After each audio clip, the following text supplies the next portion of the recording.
Assalamualaikum warahmatullahi wabarakatuh.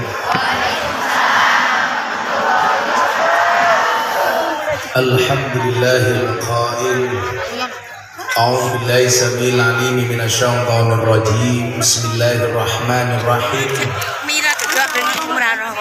Yu'ma yu'tal hikmata faqad utiya khairan katsira wa ma yadhakkaru illa ulul albab. Allahumma salli wa sallim wa barik ala hadan nabiyil karim sayyidina wa maulana Muhammadin wa ala alihi wa ashabil mujahidin at-tahirin. Rabbi israh li sadri wa yassir li amri wa hlul 'uqdatam min lisani yafqahu qawli, amma ba'du. Hadratal muhtaramin, para masyayikh, para kiai, para habaib, para ulama, tokoh agama, tokoh masyarakat, wabil khusus pendakwah kita malam hari ini Gus Imam Syajarah bin Kiai Hadi, serta para sepuh bini sepuh yang saya muliakan, para pejabat yang berkenan hadir dalam semua tingkatannya, Bapak Wakil Bupati, jajaran Forkompinda, Bapak Camat, Bapak Lurah, RT RW yang saya hormati, segenap panitia pengajian dalam rangka Maulid Nabi Muhammad Sallallahu Alaihi Wasallam, Dusun Godong Jati, Gendong Nganti, Desa Banjirejo, Nopo? Plandirejo, Plandirejo, Kecamatan Pelumpang, yang saya banggakan. Bapak Ibu kaum muslimin wal muslimat, warga masyarakat Tuban rahimakumullah. Beli gorengan bakule perawan, perawane ayu bokonge lemu. Hai orang Tuban yang cantik dan tampan, izinkan aku mengucapkan I love you. Bagaimana saya tidak jatuh cinta? Sudah jam 11, Anda masih duduk di sini menunggu sang kekasih tercinta. Dan akhirnya setelah ditunda 1 minggu, malam hari ini kita bersua atas nama cinta. Maka saya katakan, cintaku padamu memang tidak seindah surat cinta untuk setarlah, tapi yakinlah cintaku padamu lillahi ta'ala. Saya akan semakin cinta kalau kopinya cepat datangnya. Bapak Ibu yang saya muliakan, saya mendengar di daerah sini banyak mutakharrijin atau alumni dari Pondok Pesantren Al-Mujahadah Luluyang. Salah satu kesuksesan seseorang dalam menuntut ilmu itu tentunya dibimbing oleh para masyayikh atau para guru. Maka kenapa dikatakan al-ilmu bila syaikhin fasyaihuhu syaitan? Ilmu tanpa guru, gurunya adalah setan. Kalau sampai salah milih guru, gurunya adalah mbahnya setan. Kalau kopinya telat, panitianya cucunya setan.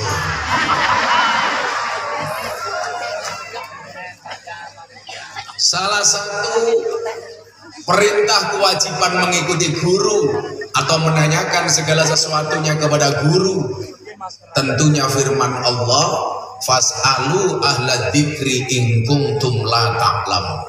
Bertanyalah kepada ahli dzikir ketika kamu tidak mengetahui sebuah persoalan. Makanya orang-orang dahulu kalau punya persoalan itu sowannya kepada kiai, minta didoakan, minta dinasihati. Beda kalau orang sekarang ketemu kiai, tidak minta didoakan, tidak minta dinasihati, tapi minta barokah selfie. Kenapa? Karena kiainya ganteng sekali. Walaupun belum ada kopi.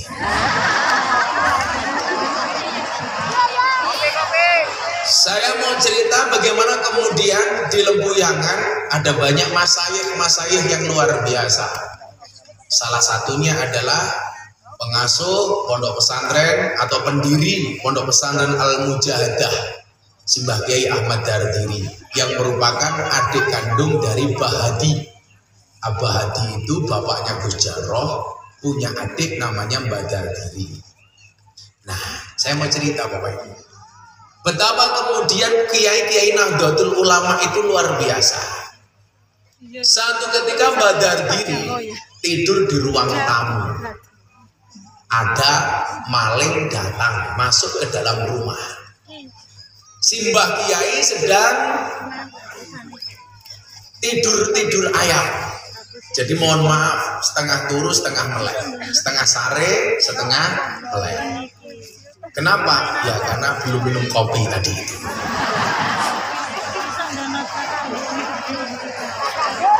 Saya pikir saya datang malam sudah telat, ternyata lebih telat kopinya. Dan akhirnya datang juga. Setelah ditunggu lama ternyata cangkirnya kecil. Ini menandakan panitianya kecil anggarannya. Rambutnya gondrong. Cangkiran gak melu salaman bareng yo. Jadi yang aneh meneh tegane siji sedotane sak meneh ndan iku goblok.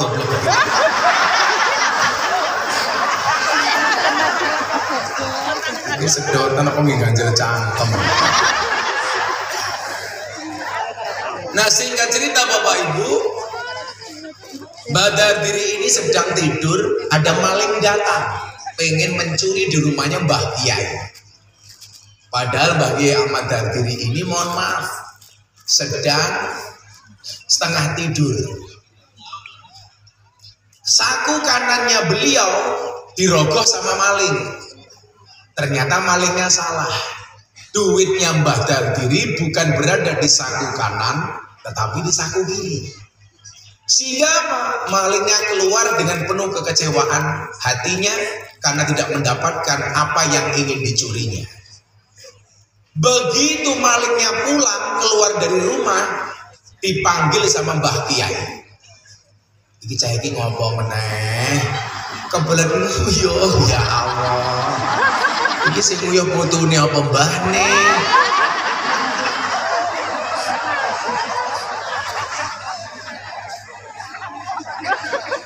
Kayaknya cucunya untuk modus mbahnya. Ya maklum wis tuwa kelepe jebol. Itu mungkin lah nguyuh mesti unine piyok. Begitu malingnya keluar, si Mbah Kiai bangun. Malingnya dipanggil. Maling, salah. Duitnya ning kene iki. Kemudian apa yang terjadi? Malingnya dipanggil, justru dikasih uang oleh Mbah Kiai. Ketika Mbah Kiai ditanya, Mbah Kiai kok malah dikasih uang, kenapa malingnya? Kasihan kalau sampai malingnya pulang dengan penuh kekecewaan. Ini Kiai. Beda dengan Bapak Ibu masyarakat Pelandirejo. Ono kiai munggah panggung nganggo kacamata, pakai tongkat, pakai belangkon, langsung dirasani, wow, si buta dari gua hantu. Apa Bu? Ini cepet banget mesin aja ya, kok. Masa mau lihat cepet biaran ini? Kasih bayi orang nyewa ini.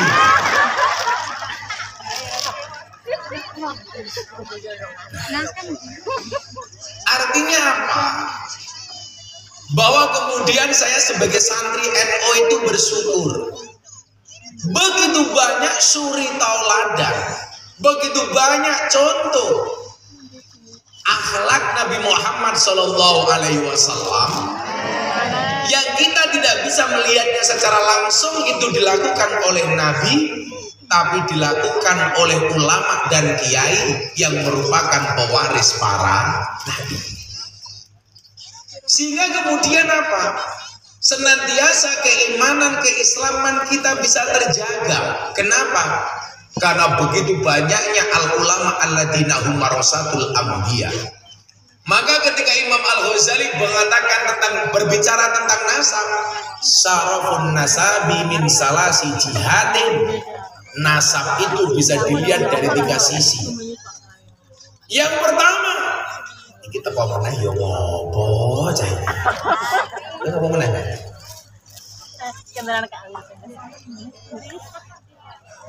Saya itu tidak pernah meminum air kemasan, baik yang bungsu soft drink apalagi soft tech, itu enggak ada. Ini Mbak, tangkap ya. Awas. Oh, winter mantan copet gitu.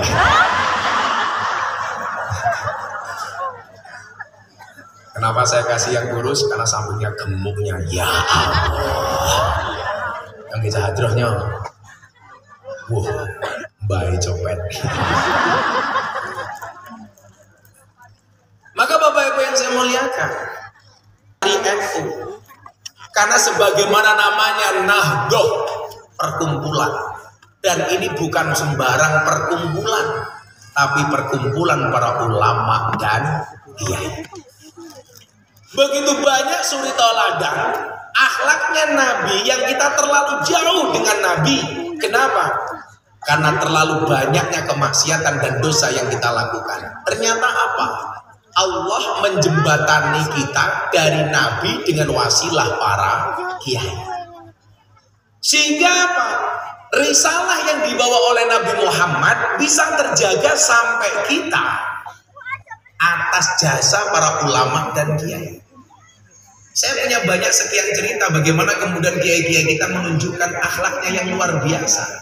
Bukankah Islam itu hadir dengan 2 risalah?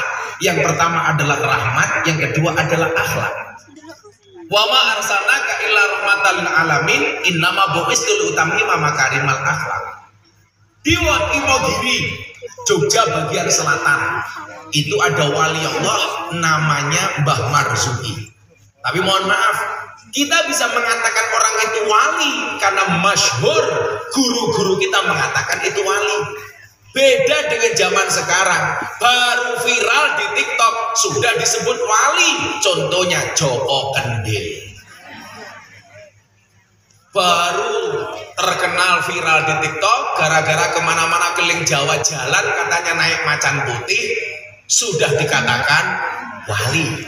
Padahal kalau mau jadi wali ukurannya terkenal, tentunya banyak wali yang lahir dari TikTok. Contohnya Ganjel atau yang paling baru, begitu sulit lupakan silit.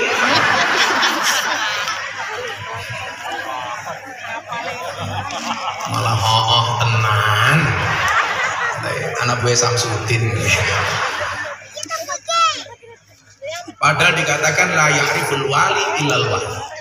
Nah, Mbah Marzuki ini nyuwun saya cerita. Saya kenteng-kenteng mohon supaya jenengan ngelakoni contoh sangka kiai ini gampang banget. Mbah Marzuki ini terima tamu Bapak Ibu. Tangannya digigit nyamuk. Tolong lihat jari saya, jangan lihat cincin saya. Amer, copot, isin. Moga-moga ketinggalan, tak nggu meneh. Pengajian amplopnya tipis, kelangan cincin. Tangan beliau digigit nyamuk, Pak. Begitu digigit nyamuk, cuman diliatin saja sama Mbah Kiai. Begitu nyamuknya kenyang, warnanya merah, dipukul. Tapi yang ditamplek bukan nyamuknya, samping nyamuknya. Akhirnya apa yang terjadi? Nyamuknya terbang. Para tamu bertanya, Mbah Yai, kenapa yang Anda pukul bukan nyamuknya tapi sampingnya? Apa jawaban Mbah Yai Marzuki? Kalau yang saya pukul nyamuknya, niatku donor darah mubatir. Jadi kiai itu digigit nyamuk, niatnya donor darah. Coba, bagaimana kemudian para kiai itu menjaga akhlaknya? Maka Bapak Ibu yang saya muliakan, Disitulah kemudian kita perlu memahami apa yang disampaikan oleh Imam Al-Ghazali dalam kitab Muqtad Al-Mughni. Ketika beliau membagi sarafun nasabi min salasi jihadin, beliau membagi nasab itu dalam 3 hal. Yang pertama, al-intiha ila syajarati Rasulillah sallallahu alaihi wasallam fala yu'adilahu syai'un. Nasab yang langsung terhubung kepada baginda Nabi melalui Siti Fatimah dan Sayyidina Ali yang kemudian melahirkan Hasan dan Husain, yang mohon maaf zuriyahnya yang kita kenal dengan Ahlul Bait, para habaib syarifah sayyid sampai hari ini. Makanya Ahlul Baitil Mustafa Tuhuri ini adalah merupakan cara Allah untuk menjaga syiarnya Nabi sampai kepada kita terjamin. Dengan cara apa?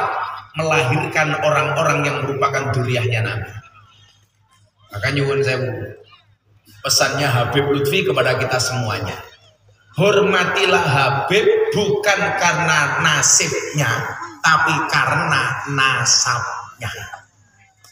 Jangankan Habib, kiai itu nyuwun sewu, nasabe iso padha, nasibe beda. Nasabe beda, nasibe beda, utawa nasabe padha, nasibe beda. Kula kalih Gus Jarrah nasabe beda. Gus Jarrah saking Mbah Hadi, kula saking Kiai Muhammad Muradi. Nasabe beda, nasibe ya beda. Mulai pengajian amplope ya beda. Tapi ora kena ngiri. Soalnya apa? Kita hidup di atas bumi yang sama, tetapi di atas takdir yang berbeda. Betul? Gus Jarrah iso nyontoh ngaji kula, tapi ingat, strategi bisa dikopi, rezeki nggak bisa dipaste. Jangan sampai mawon, jangan pernah meragukan masa depanmu. Kenapa? Karena masa depan itu seperti sekumpulan tempe, artinya nggak ada yang tahu. Lemone salah wawasan kabeh.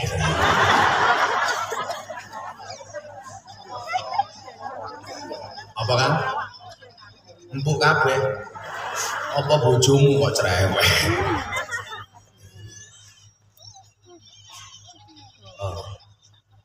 Gus Jarrah mandap aja ngaman ke amplop begini. Aja nganti wis tipis lali. Shallu ala Nabi Muhammad. Ngopi sih. Ya Allah, saya pengajian 22 tahun baru di Tuban, cangkir yang paling kecil.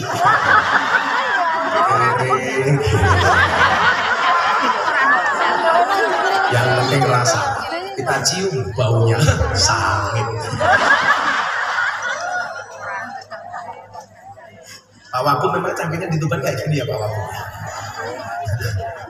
Dasar miskin. Sallu ala Nabi Muhammad. Sementara itu harus ngopi karena saya nggak merokok. Kenapa saya suka ngopi? Karena hidup butuh inspirasi bukan halusinasi. Maka mbak-mbak belajarlah dari kopi, tetap menjadi hitam dan pahit, tidak harus menjadi putih dan manis untuk dicintai. Orang kaya raimu.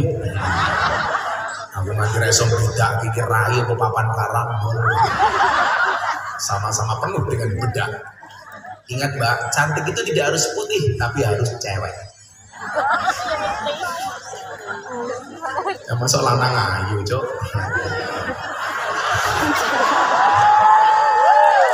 Sallu ala Nabi Muhammad. Makanya kita beruntung kayak di Tuban ada banyak Habib. Itu adalah cara Allah menjaga keberlangsungan ajaran Nabi melalui para dzurriyyah. Saya beruntung, saya dekat dengan gurunya Habib, mbahnya Habib, Maulana Habib Lutfi bin Yahya. Dan saya merasakan betul bagaimana kemudian kedekatan dengan orang-orang soleh, apalagi dzurriyyahnya Nabi, itu banyak memberikan keberkatan kepada kita. Yang sering saya contohkan Bapak Ibu, saya kenal dengan Habib Lutfi menjadi murid beliau sejak tahun 2000. Tahun 99 saya masuk lokalisasi, tahun 2000 saya kenal dengan guru saya Habib Lutfi. Luar biasanya adalah dari pertama kali saya sowan berjumpa dengan beliau, ada satu kalimat yang sampai hari ini ketika berjumpa dengan saya pasti keluar dari lisannya Habib Lutfi. Apa?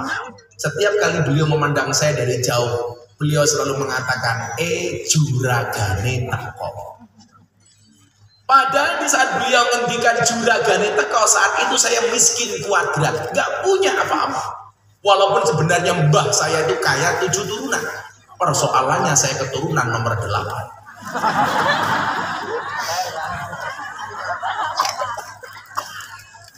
Bisa hilang duitnya. Tapi apa? Saya meyakini bahwa kemudian kalimat yang keluar dari mulut lisannya orang soleh itu adalah doa.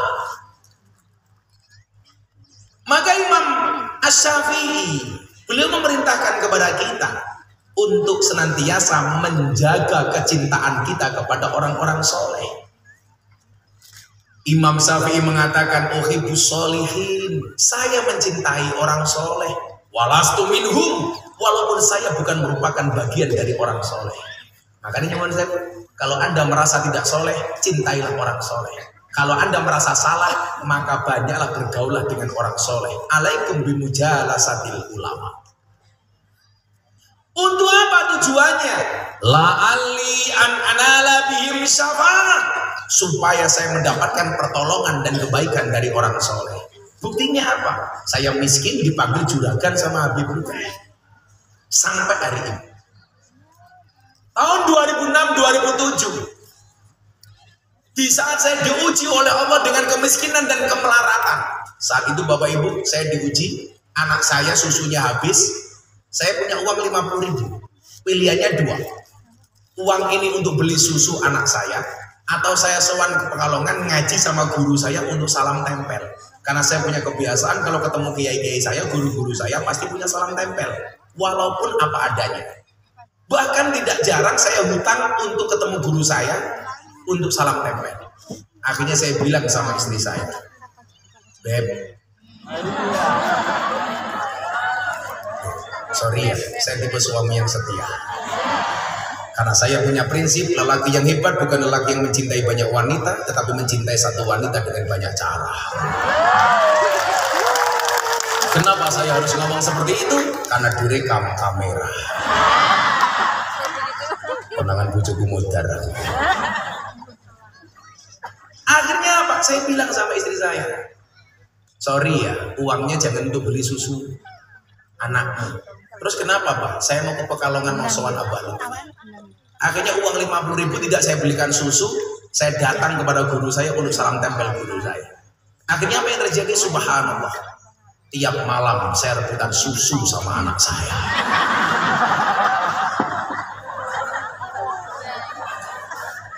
Untungnya saya orang yang ngalah, isinya untuk anak saya cukup kemasannya saja.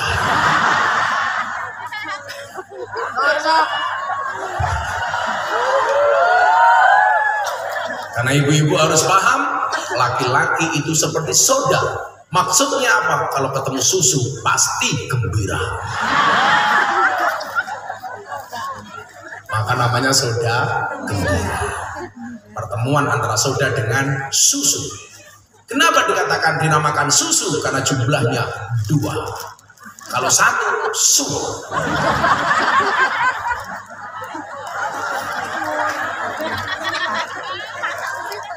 Kok kamu malu-malu lihat aku? Apakah kamu nafsu dengan aku? Sing paling nyantai pengajian ini si bayi gitu, sing ngarepnya apa? Lungguh ning ngarepe kiai tungkae slonjor. Orang rumangsani tungkae meletek-meletek.